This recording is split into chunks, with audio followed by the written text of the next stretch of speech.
ఈ లోకాన్ని ఆశించటం.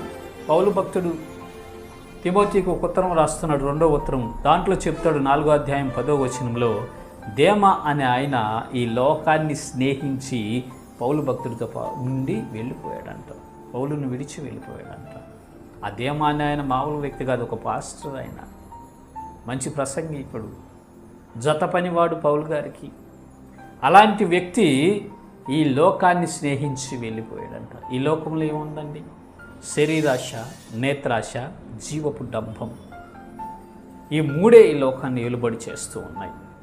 శరీరాశ, నేత్రాశ, ఈ జీవపు డంబాన్ని ప్రేమించి దేమా పౌలు భక్తిని విడిచి వెళ్ళిపోవటం వల్ల తన ఆత్మ వర్ధిల్లలేకపోయిందండి. ప్రియమైన దేవుని బిడ్డలారా, వాక్యం వింటున్నటువంటి ప్రజలారా, ఈనాడు మీ ఆత్మ వర్ధిల్లలేకపోవటానికి కారణాలు ఇదిగో ఇక్కడ దేవుడు మనతో మాట్లాడి ఉన్నాడు.